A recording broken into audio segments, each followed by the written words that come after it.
इस्लाम के हिसाब से हुआ है। मेरे हस्बैंड ने मेरे को तलाक दिया, फिर अपने पापा के साथ में हलाला करने के लिए बोला और अपने चाचा के सामने भी मेरे को परोस दिया। अगर जो इंसान कुरान पढ़ लेता है, समझ लेता है, तो या तो वो पूरा आतंकवादी बनेगा या फिर वो इस्लाम छोड़ देगा। अच्छा, कुरान पढ़ के लोग आतंकवादी बन जाते हैं? बिल्कुल। आप एक मुसलमान होकर ये बोल रहे हैं कि कुरान पढ़ के लोग आतंकवादी हो जाते हैं? बोल रही हूँ, आप भी पढ़िए, आपको भी पता चल जाएगा। अगर इस्लाम में बुराई है तो आपने इस्लाम छोड़ा क्यों नहीं? आप क्यों छोड़ूं मैं इस्लाम? में क्यों छोड़ूं इस्लाम? अगर किसी गंदगी को साफ करना है तो उसी गंदगी में उतरना भी पड़े। मैं मुसलमान हूँ। आप मुसलमान होके कह रहे हो कि कुरान जो है आतंकवादी बनाती है? बिल्कुल बनाती है। अगर ऐसा नहीं है तो इन कट्टरपंथी ये चीजें क्यों चल रही है? बड़े बड़े मौलाना मुफ्ती हैं, ये चीजें मदरसों में सिखाते हैं। क्या किसी एक भी मौलाना का बच्चा कुरान हाफिज वगैरह कुछ बना हुआ आपको मिलेगा? क्योंकि उनके बच्चे विदेशों में पढ़ रहे हैं। मतलब प्रॉब्लम आती है कि कुरान हिंदी में कोई नहीं पढ़ता है। मदरसे में भी ये बच्चों को पढ़ाया जा रहा है ना, तो वो मौलाना बता रहा है ना कि बच्चे पढ़ रहे हैं। बच्चे पढ़ेंगे सिर्फ अरबी में पढ़ेंगे, वो हिंदी में नहीं पढ़ेंगे। अब मौलाना उनको कट्टरपंथी की तरफ लेके जा रहा है तो उनके दिमाग में तो वही चीजें बैठेंगी ना। सारे मौलाना? जी सारे मौलाना? जी बिल्कुल। जितने भी मौलाना है भारत के अंदर, हाँ, वो यही जिहादी पना ही सिखाएंगे, कट्टरपंथी ही सिखाएंगे। वो मातरम बोलना क्यों नहीं सिखाते? भारत माता की जय बोलना क्यों नहीं सिखाते? फिर आप अगर अपने हिंदुस्तान में रह के अगर भारत माता की जय नहीं बोल सकते तो फिर आपको इस जमीन में गड़ने का भी कोई हक नहीं है। फिर क्यों कब्रें खुदवा के उसी में गड़ते हो? 5 टाइम उसको चूमने के लिए तैयार हो, झुकने के लिए तैयार हो, सिर्फ एक वंदे मातरम और भारत माता की जय बोलने को तैयार नहीं हो। ये बेहतर हो रही तो है जो उनको आतंकवाद की तरफ लेके जा रही है।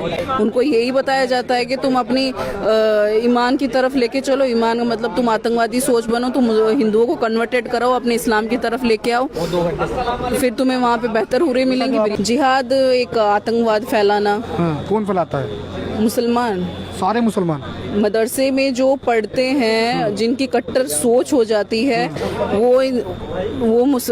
वो कट्टरपंथी, वो आतंकवादी। सलीम वास्तिक पर क्या कहना चाहेंगे? सलीम वास्तिक को पूरा जो देश है वो एक हत्यारे के रूप में देख रहा है। जी बिल्कुल। जो उनका केस था 1995 का कि उन्होंने बच्चे का पर वही बात सवाल यहाँ पे उठते हैं कि पुलिस प्रशासन 31 साल से क्या कर रहा था? जब उन्होंने इतना बड़ा गुनाह किया था, अगर उन्होंने किसी बच्चे को मारा था तो वो तो 8 साल से वो यूट्यूब पे भी आ रहे हैं, इंटरव्यू भी दे रहे हैं, पॉडकास्ट वगैरह भी कर रहे हैं। तो प्रशासन एकदम से कैसे? सलीम वास्तिक जो है अपनी पहचान बदल कर रह रहे थे। पहले उन्होंने जो है अपना मृत्यु का सर्टिफिकेट भी बनवा दिया। कहाँ से बदला?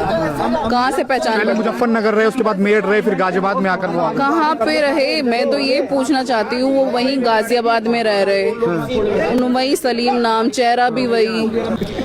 जी बिल्कुल। मैं भी एक माँ हूँ, तो मेरे लिए भी वो अगर बच्चे को मारा तो वो मेरे लिए भी हत्यारे ही होंगे। लेकिन जिस तरह से कह रहे हैं कि उनको फांसी होनी चाहिए, तो ऐसे तो रेप है। किस किस के लिए फांसी मांगोगे आप?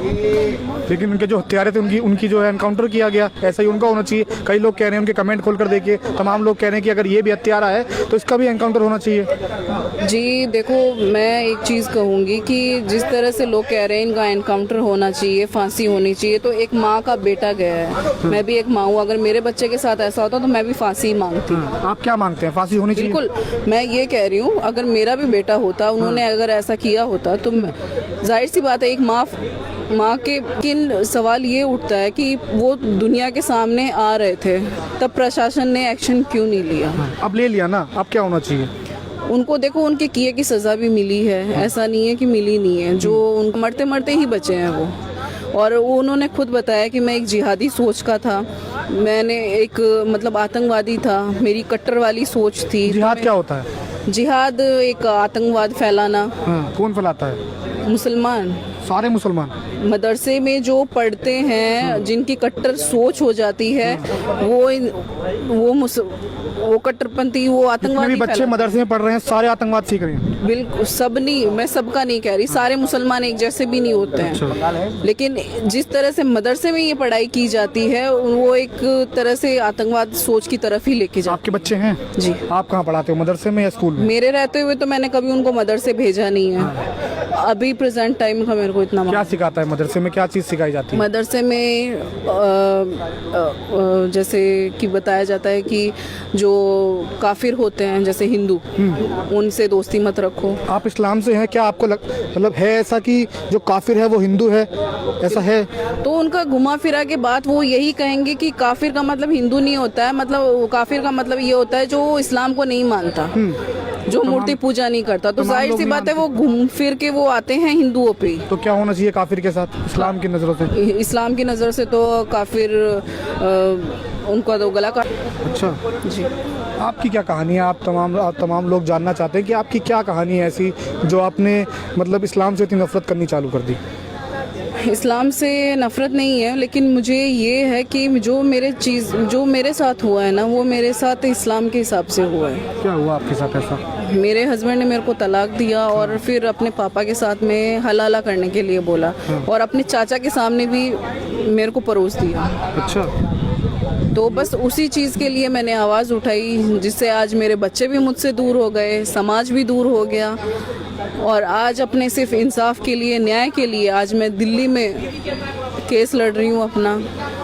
इस्लाम में हलाला क्या है, मतलब पूरा समझाइए एक बार। हलाला ये होता है, अगर आपका हस्बैंड आपको तलाक दे दे, अगर वो अपनी गलती मान ले कि भाई मेरे से गलती से मैंने तुम्हें तलाक दे दिया है, तो अगर तुम्हें मेरे साथ रहना तो तुम्हें हलाला करना पड़ेगा। हलाला का प्रोसेस ये है कि तुम्हें किसी दूसरे आदमी से निकाह करना पड़ेगा और उसके साथ हस्बैंड वाइफ वाले रिलेशन बनाने पड़ेंगे, फिर वो तुम्हें तलाक देगा, उसके बाद तुम उससे दोबारा निकाह कर सकती हो। इस्लाम में क्या क्या चीज़ें आपको जो बुरी लगती हैं, मतलब कि ये चीज़ नहीं होनी चाहिए? सबसे पहले तलाक, हलाला, जिहादी सोच, आतंकवादी सोच, कट्टरपंथी, लव जिहाद, ये जो काफ़ी चीज़ें हैं ऐसी जो मुझे नहीं पसंद आपको? जी। लेकिन आप तो पूरी जो वेशभूषा है मैं बताऊं तो ये जो है बुर्का होता है इस्लाम के। बुर्का मैंने इसलिए पहना है क्योंकि कुछ मुस्लिम भाई है, मुस्लिम बहनें भी है जो ये कहती हैं कि ये बीजेपी की सदस्य है, ये मुसलमान नहीं है, इसी वजह से मैंने ये बुर्का पहना हुआ। बुर्का से नफरत है आपको? जी, नफरत नहीं है मुझे, लेकिन जो चीज़ें है इस्लाम में, जो कट्टरपंथी है वो होनी चाहिए ख़त्म। इस्लाम सारे मतलब सब में कट्टरपंथी है, सारे मुसलमानों में कट्टरपंथी? सब में नहीं है, लेकिन कुरान जो है वो कट्टरपंथी सोच इंसान को बना देती है। अगर जो इंसान पूरी कुरान पढ़ लेता है, समझ लेता है, तो या तो वो पूरा आतंकवादी बनेगा या फिर वो इस्लाम छोड़ देगा। अच्छा, कुरान पढ़ के लोग आतंकवादी बन जाते हैं? बिल्कुल। आप एक मुसलमान होकर ये बोल रहे हैं कि कुरान पढ़ के लोग आतंकवादी हो जाते हैं? बोल रही हूँ, आप भी पढ़िए, आपको भी पता चल जाएगा। आप कुरान पढ़ के देख लिए, या तो आप आतंकवादी बनोगे या फिर आप इस्लाम छोड़ दोगे। इस्लाम छोड़ देंगे जी। और जो ये हमारे देश में जो मतलब जो कानून है उसको मानना मतलब इस्लाम में बताते हैं कि ज़रूरी है या उनकी कुरान मानना ज़रूरी है? जी, वो तो शरिया कानून ही मानेंगे, वो संविधान नहीं मानेंगे कभी। अच्छा। और भी महिलाएं हैं आपकी तरह जो इस्लाम में फंस चुकी हैं? बिल्कुल है, बहुत सी महिलाएं हैं, बस वो डरती हैं, सामने नहीं आती क्योंकि उनको डर लगता है कि वो इस्लाम से खारिज कर दिए जाएंगे या फिर वो मार दी जाएगी। कब तक आप लड़ेंगी ये लड़ाई? जब तक मुझे मेरे बच्चे नहीं मिल जाते, और जब तक ये चीज़ें, और उन महिलाओं के लिए भी लड़ूंगी जो महिलाएं इन चीज़ों से सच में बहुत एक्स मुस्लिम का साथ आप कब तक दोगे? मतलब तमाम एक्स मुस्लिम है, आपने एक्स मुस्लिम का हाथ पकड़ लिया, मतलब हाथ थाम लिया है कि इस मुहिम में भी आप शामिल हो गए हैं, तो कब तक आप एक्स मुस्लिम के साथ रहेंगे? जी, जब से चल रही है अभी तक तो मैं हूँ ही साथ में, ऐसा नहीं है, और रहूंगी आखिर तक। तमाम कमेंट्स आते हैं कि आप बुर्का पहन के इस्लाम को बदनाम कर रही है, अगर इस्लाम में इतनी बुराई है तो इस्लाम छोड़ क्यों नहीं देती है? तमाम कमेंट आते हैं कि आप जो बुर्का पहनकर जो हैं वो इस्लाम को बदनाम कर रहे हैं, मतलब इस्लाम को आपने मतलब पैसा लिया है बीजेपी से या एक्स मुस्लिम के साथ मिलकर, आप बीजेपी मतलब इस्लाम को बदनाम? मैंने पैसे लिए हैं, 4-5 करोड़ रुपए मेरे को मिले हैं, मैं तो कहती हूँ आइए आप भी ले लीजिए, कितने पैसे आपको मिलेंगे? सवाल ये है ना, अगर इस्लाम में बुराई है तो आपने इस्लाम छोड़ा क्यों नहीं? आप क्यों छोड़ूं मैं इस्लाम? मैं क्यों छोड़ूं इस्लाम? अगर किसी गंदगी को साफ करना है तो उसी गंदगी में उतरना भी आपने इस्लाम नहीं छोड़ा? नहीं छोड़ा मैंने इस्लाम। और जो एक्स मुस्लिम कहते हैं कि हमने इस्लाम छोड़ दिया, नाम हिंदू है ना मुसलमान है? हाँ, नहीं, मैं ऐसी नहीं हूँ, मैंने बताया। आप मुसलमान हो? मैं मुसलमान हूँ। आप मुसलमान हो के कह रहे हो कि कुरान जो है आतंकवादी बनाती है? बिल्कुल बनाती है, अगर ऐसा नहीं है तो इन कट्टरपंथी ये चीज़ें क्यों चल रही है? बड़े बड़े मौलाना मुफ्ती हैं, ये चीज़ें मदरसों में सिखाते हैं, क्या किसी एक भी मौलाना का बच्चा कुरान हाफिज वगैरह कुछ बना हुआ आपको मिलेगा? क्योंकि उनके बच्चे विदेशों में पढ़ रहे हैं, ना कि यहाँ पे। अच्छा।